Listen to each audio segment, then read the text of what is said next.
વરસાદની સિઝન હોય અને આ ચટણી જો તમે એકવાર બનાવી લીધી એટલે આખી સિઝનમાં ભજીયા, સમોસા, કચોરી, કટલેસ કે પછી ઇવન પાણીપુરી પણ હોય તો તેનો સ્વાદ બમણો કરી દે છે.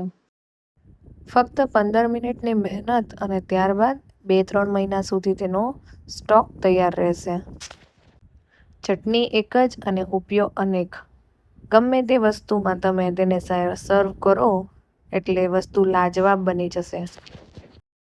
તો આ ચટણીની રેસીપી એન્ડ સુધી જરૂર જોશો. તો ચાલો શરૂ કરીએ આંબલીની ખાટી મીઠી ચટણી. તો હેલો ફ્રેન્ડ, જય શ્રી કૃષ્ણ અને હર હર મહાદેવ. તો કેમ છો મિત્રો? તમારું મારી ચેનલમાં સ્વાગત છે. તો અહીં એક મોટો વાટકો આપણે આંબલી લઈ લેવાની છે. તેને એક પેનમાં એડ કરી લેવાની છે. તેની સામે પોણો વાટકો જેટલો ગોળ એડ કરી લેવાનો છે અને તેમાં 2 ગ્લાસ જેટલું પાણી એડ કરીને આપણે ગેસ ચાલુ કરીને તેને ગરમ કરવા ધીમા ગેસે મૂકી દેવાની છે.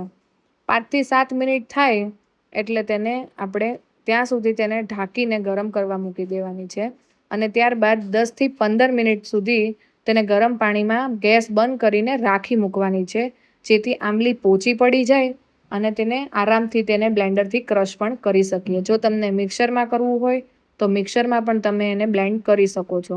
ત્યારબાદ આપણે તળવાનો જારો આવે છે તેના મદદથી આપણે તેને ગાળી લેવાનું છે. અહીં જે જારામાં ગેપ વધારે હોવાથી તેનો પલ્પ વધારે ગળાશે એટલે તે ચટણી જાડી વધારે સારી રીતે થશે. એટલે જેમ બને તેમ મોટા ચાળણીથી આપણે ગાળી લેવાની છે. તો અહીં સરસ રીતે ચટણી ગાળીને રેડી થઈ ગઈ છે અને જે તેનો વધારાનો પલ્પ જે ઉપર નીકળ્યો છે તેમાં પાછું અડધો ગ્લાસ પાણી એડ કરવાનું છે. હાથથી સારી રીતે તેને મસળી લેવાનું છે. મસળાઈ જાય એટલે ફરીથી તેને આપણે ગાળી લેવાનું છે, જેનાથી વેસ્ટ કંઈ પણ ન થાય અને ચટણી સારી જાડી થઈ જાય. તમે જેમ બને તેમ ચટણીને થોડીક પાણી ઓછું નાખીને તેને જાડી રાખજો, જેનાથી ચાટમાં કે પછી કટલેસ ખાવ કે સમોસા ખાવ તેની સાથે જાડી ચટણી હોય તો તેનો સ્વાદ વધારે આવશે. તો અહીં ચટણી સરસ રીતે ગળાઈ ગઈ છે. તો ત્યારબાદ તેમાં 2 ચમચી ગરમ મસાલો એડ કરી લેવાનો છે.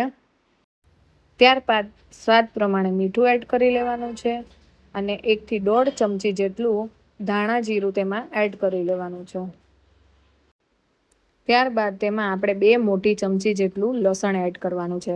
અહીં લસણનો સ્વાદ ખૂબ જ સરસ આવે છે એટલે તેને સ્કીપ નહીં કરતા અને જો 3 ચમચી પણ તમે એડ કરી શકો છો. તેમાં લસણનો સ્વાદ સરસ આવે છે.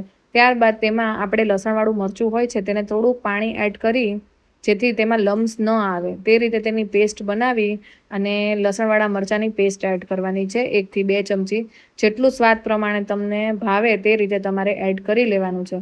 તો ફ્રેન્ડ્સ, અહીં સારી રીતે તેને મિક્સ કરી લેવાનું છે. તો રેડી છે આપણી આંબલીની ખાટી મીઠી અને તીખી ચટણી. તમે આને 2 થી 3 મહિના સુધી ફ્રીજમાં પણ તેને સ્ટોર કરી શકો છો. તો આવી ઇઝી ટેસ્ટી રેસીપી જોવા માટે મારી ચેનલમાં જોડાયેલા રહેજો. સબસ્ક્રાઈબ અને શેર કરવાનું ભૂલતા નહીં. જય શ્રી કૃષ્ણ.